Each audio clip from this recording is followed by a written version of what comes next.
Assalamualaikum warahmatullahi wabarakatuh. Bagaimana kabarnya semua? Saya harap semuanya baik-baik saja. Sebelum mengawali kegiatan pembelajaran pada kesempatan kali ini, izinkanlah saya memperkenalkan diri. Perkenalkan, nama saya Muhammad Raffi Ardiansyah, biasa dikenal sebagai Raffi.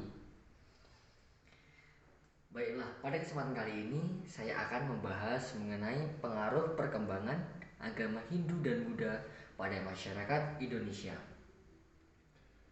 Pembahasan tersebut ada 3 topik pembahasan utama, yakni yang pertama, proses perkembangan agama Hindu dan Buddha.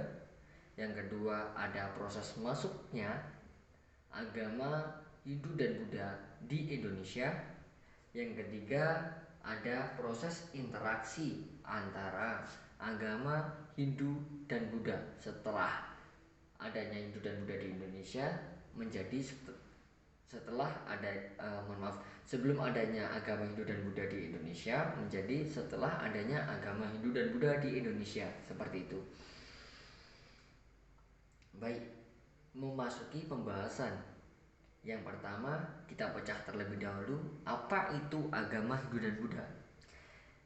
Agama Hindu yakni agama yang berasal dari negara India. Kenapa bisa berasal dari negara India? Karena dulu pada tahun 1500 sebelum Masehi adanya percampuran antara suku bangsa Arya dan ras Dravida. Percampuran tersebut terjadi di sekitaran lebah Sungai Indus.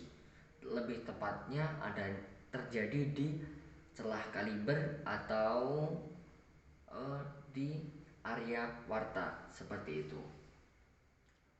Kegiatan percampuran tersebut dinamakan sebagai Hinduisme atau proses penghinduan. Terjadinya agama baru, yakni agama Hindu. Setelah terjadinya agama baru tersebut, yakni agama Hindu, maka tidak lepas dari kitab suci. Kitab suci yang biasa kita kenal adalah kitab suci Weda, adalah kitab suci agama Hindu. Di dalam kitab suci Weda dikenal sebagai politeisme, atau biasanya masyarakat agama Hindu menyembah banyak dewa atau biasa disebut menyembah banyak Tuhan, seperti itu. Seperti yang biasa kita kenal, yakni adanya Trimurti, Dewa Brahmana, Dewa Wisnu, dan Dewa Siwa.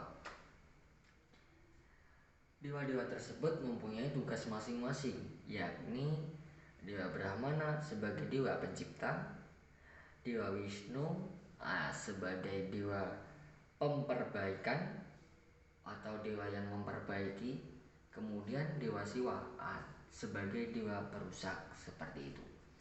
Tetapi di dalam agama Hindu tidak hanya diajarkan sebagai tetapi di dalam agama Hindu tidak hanya diajarkan 3 dewa tersebut, melainkan ada dewa-dewa yang lain seperti Dewa Surya, Dewa Matahari, kemudian adanya Dewa Pertiwi atau Dewa Bumi, seperti itu, dan masih banyak lagi. Kemudian setelah agama Hindu naik pamornya atau melejit, banyaklah masyarakat India yang beragama Hindu. Tetapi di dalam sisi lain adanya Siddhartha Gautama. Siapakah Siddhartha Gautama? Siddhartha Gautama yakni putra mahkota yang menyamar sebagai rakyat jelata, karena Siddhartha Gautama merasa adanya ketidakadilan, seperti itu.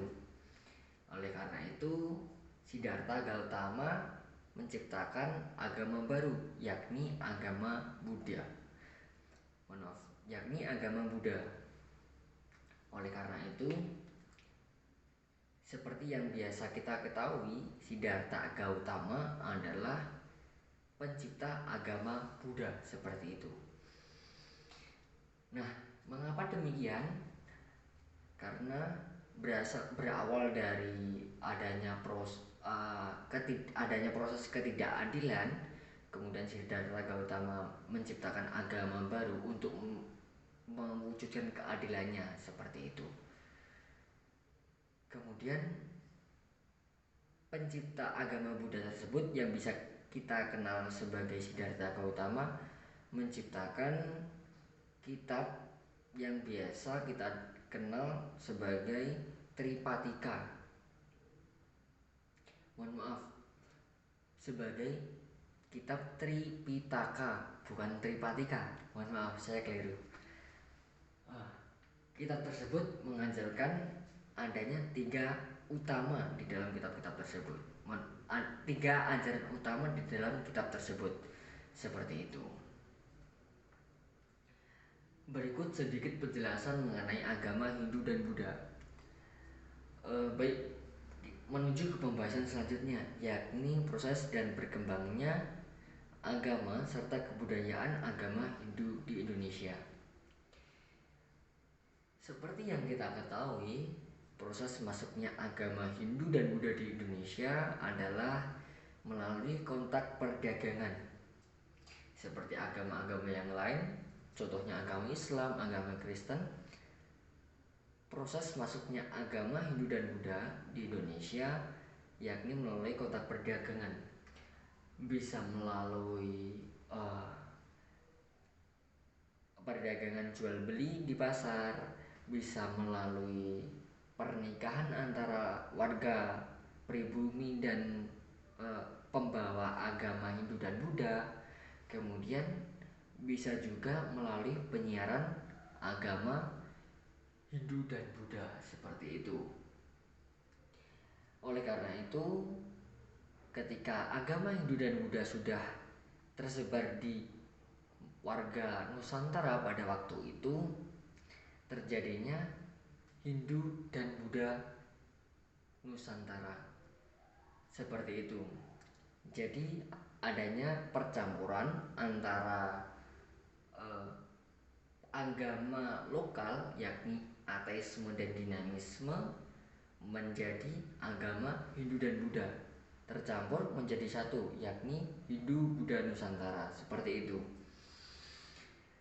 Kemudian proses interaksi antara masyarakat Indonesia sebelum kedatangan Hindu dan Buddha menuju setelah kedatangan Hindu dan Buddha.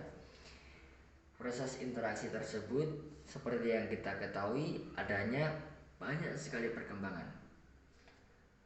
Ada perkembangan bangunan, ada dalam seni sastra, kemudian ada seni yang lainnya, contohnya seni lukis, seni gambar juga seperti itu.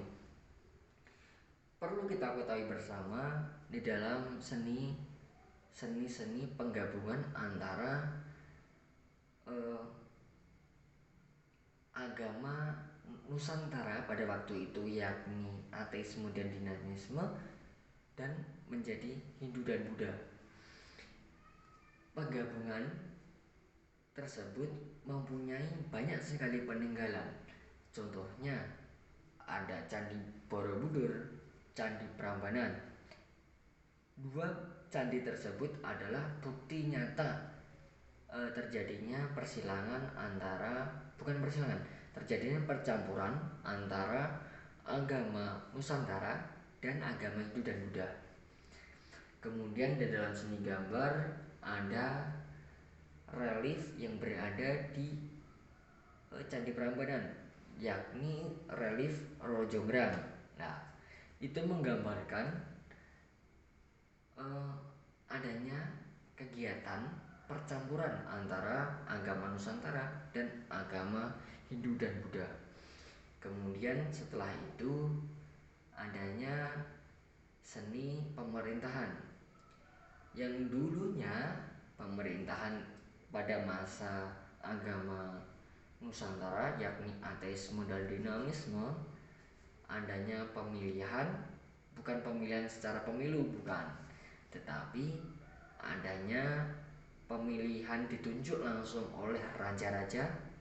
Kemudian setelah adanya setelah masuknya agama Hindu dan Buddha, pemilihan tersebut diganti menjadi dinasti seperti pada saat kerajaan-kerajaan, yakni tahta dari sang raja turun ke anak pertama putra, seperti itu.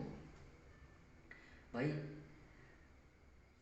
cukup sekian penjelasan yang bisa saya sampaikan. Jika ada pertanyaan, ada kritik dan saran, silahkan tulis di kolom komentar. Terima kasih. Saya Muhammad Raffi Aryansyah. Mohon pamit undur diri. Wassalamualaikum warahmatullahi wabarakatuh.